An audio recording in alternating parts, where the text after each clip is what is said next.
Hello and welcome. This is Sports Talk with me, Lewis Connell, and I'm joined by Peter Spencer from Betfred. How are you doing today, Peter? Yeah, great. Thanks very much. We'll start with the Betfred Super League then.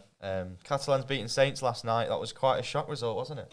Yeah, it was. I don't know where that came from. I know that Saints put a lot of pressure on. They had some horrendous injuries, head injuries to Roby and Percival, and that meant that they were down on the sort of inspirational play on offensive. But the bottom line was that Catalans put up an almighty defensive show. They must have been in their own half for the whole of the second half, apart from the odd breakaway and things. But it was tremendous defensive work by Catalans, and they won 14-12. That's extended their lead at the top of the table ahead of tonight's games, and it's affected the odds quite dramatically at Betfred. So to win the Betfred Super League Grand Final, Saints are still favourites, 7-4. Catalans now 3-1, so they've been chopped into that. Wigan, they're 4-1. Wigan play Warrington tonight, and Warrington are 6-1 to win the Grand Final. Leeds, the big surprise package, they're 11-1.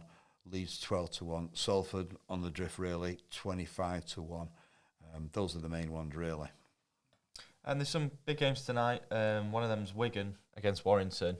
Have you got any odds for that one for us? Yeah, we've got Wigan odds-on favourites to win that. Warrington going through a sticky patch. Wigan just hanging on in there like they always do. So we've got Wigan 4-9 with Betfred. Warrington 19-10. That's that game. And then we've got Salford against Lee, so another derby game there. Salford, they're 4-5 to go on and win that, get back to winning ways. Lee 11-10, so quite close that. And those are the big two games tonight. We'll move on to Wimbledon now. We're at the semi-final stages, and Novak Djokovic is still the favourite, unsurprisingly. Yeah, he is to go and win 8 title. He's 8-15 with Betfred to go on and win the singles. Alcaraz, he's 5-2, second favourite. He's a young Spanish guy, and he's out to disrupt things. But anyway, he's 5-2. He's involved in some bizarre incident where his father was accused of spying on Djokovic's training, which I thought was very, very odd. Like, how can you spy on someone's training? It's not like they're going to start using their left hand or something. I mean, you just go and watch a match, and that's like you spy on someone. They're going to change things in this one training session. I think that was overblown, and I just can't see that affecting the performance. It seemed like a tabloid story, like put some life into the Wimbledon issues. Definitely. And one man we spoke about last week was Andy Murray. Unfortunately, he's been knocked out by Tsitsipas. Yeah. I mean, that was kind of expected that he wouldn't go much further than that. The issue for him is whether he comes back next year.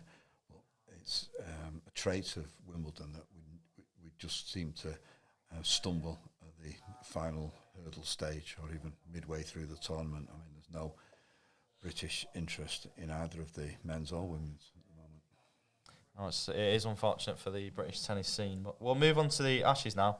The third test next week. How do you see that one going? Well, the momentum is definitely with England. I think individually, England players are better than the Australians. But as a team, you've got to say the Australians are better. So to win the Ashes outright, Australia 2-5. I mean, they are 2-1 in the lead. England 4-1, and that is coming from 10-1. So there is a lot of money going on England, Bazball and all the rest of it coming through, particularly at Old Trafford, and then the final test is at the Oval. So to be top batsman, Betfred have Kowali 10-11 favourite to get the most runs. Joe Root 5-1, the same as our captain, fantastic. Ben Stokes, he's 5-1 as well. Travis Head, he's 8-1. So to win the fourth test, Betfred have England 6-5. So they're slight favourites. Australia 6-4. That's the bottom line with the cricket, but it is looking like a phenomenal test match coming up at Old Trafford, and we are getting more and more money and interest on the cricket. It should be a really exciting one. We'll move on to a bit of transfer news now. You've got the odds on the two Harrys for us, Harry Maguire and Harry Kane. Yeah, well, Harry Kane, back in training now with Tottenham. He's 4-6 to stay at Tottenham, entering the last year of his contract now. So that's when all the speculation starts, because the clubs could just leave him to carry on and then he goes for nothing. If he doesn't sign a new contract, that is. So he's 4-6 to stay at Tottenham. Bayern Munich, they seem to be leading the race for him now, 11-8. PSG, they're in the frame as well, 5-1. Harry Kane is looking to beat Alan Shearer's all-time goal-scoring record. So if he's going to do that, he's got to stay in England, you would imagine. Although I did hear some speculation he could go abroad and then come back and still get the record, but I can't see that. So that gives United a chance of signing Harry Kane. I still think he's a perfect fit for United. He's 16-1, so he's on the drift, but that's the big hope of the boss Fred Dome, that Harry Kane does actually come to United. He's 16-1 that'll happen. What a coup that would be for whoever takes over at United to sort of to announce Harry Kane's coming. It really is a shame that Daniel Levy is as stubborn as he is, because I do think that although he is probably the best striker in the world, but stylistically I think he's perfect anyway with the way that he brings others into the game. I think we saw what he did with Heung-min Son at Spurs. I think he could have a similar relationship with Marcus Rashford, and I think it could work out perfectly if we could get hold of him. Well, that's probably why he won't sell him. Yeah, well, definitely, yeah. United are going to be a huge rival for a top four finish next season with Tottenham. So it's likely to be City, Chelsea, Liverpool, Arsenal, of course, and he'll be wanting Tottenham to be in that mix. So you mentioned Harry Maguire before. Well, sad news for many United fans who are not in the Harry Maguire fan club. It's 8-11 with Betfred that he actually stays at Old Trafford. Spurs 4-1, Aston Villa 6-1, Everton, which is where a lot of United players who are unwanted at Old Trafford end up, 8-1 that they saying Harry Maguire, and West Ham 10-1. And what do you make of Harry Maguire? Do you think he'll end up staying at United? The odds there are showing that that's getting more likely, but it's a bit of a strange one because he's almost the fifth choice centre back now at United. Yeah, but it'll be on big wages. United paid a lot of money for him, and they'll be looking to recoup as much as that as they can. So I reckon those are the two issues that are meaning that he's unlikely to move on.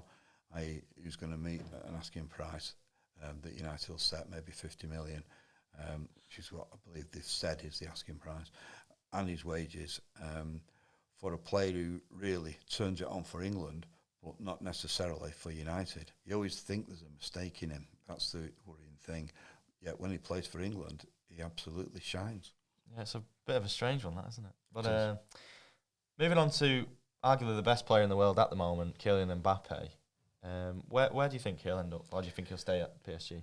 Well, he's very, very similar situation to Harry Kane, entering the last year of his contract. So Betfred have him at 8-11 that he'll eventually end up at Real Madrid, or not eventually, during this transfer window. That's what the market is. And he's evens that he stays at PSG. And we've got a few odds as well on Bernardo Silva. We've seen a lot of players go into this, the Saudi Arabia League. Could he be one of them?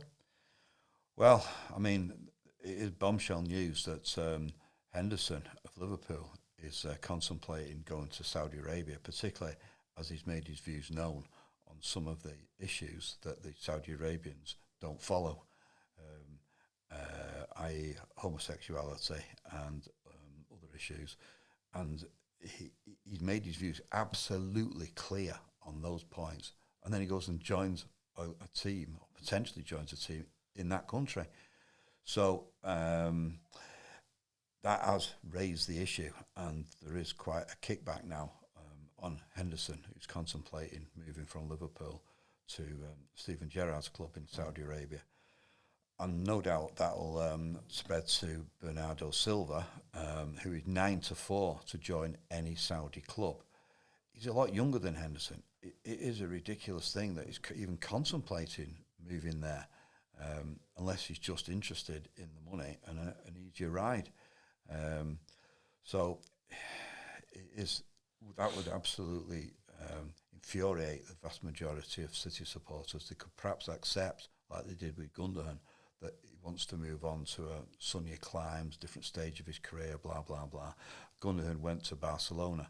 And now Betfred have Silva 8-1 that he follows Gundogan to Barcelona. 6-4 favourite that he stays at City. That would be great hope for City supporters. PSG 13-8, and as I said before, any Saudi club for Bernardo Silva is now 9-4 at Betfred. You mentioned Jordan Henderson there. It's a bit of a strange one. He's, reportedly going to quadruple his wages that he's earning at Liverpool, but he's 33 now. So it's hard to understand why exactly the Saudi Arabians would want to sort of bring him in.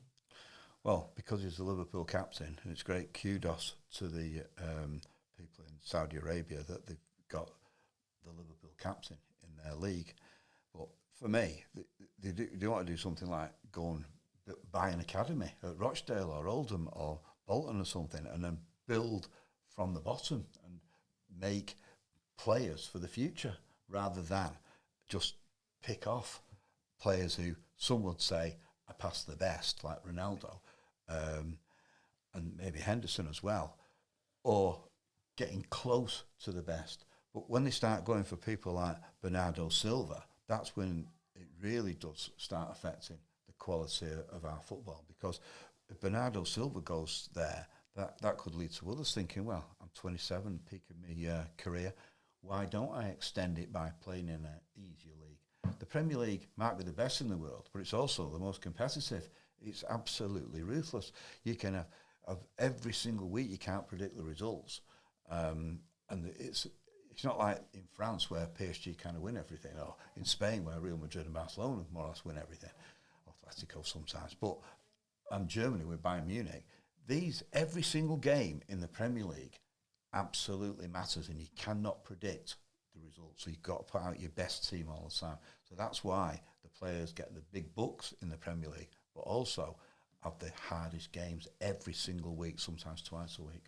I think it would be a real worry if someone as talented and as, you say he's in his prime there, Bernardo Silva, if he was to go Saudi Arabia, I think that would be a worry, because I think, like you say, a lot of players would sort of follow him. But thank you very much, Peter, for joining us, as always. And if you do fancy a bet, you can bet online on the app or in Betfred stores. And we'll see you the same time next week, Peter. No problem. Thanks very much. Thank you.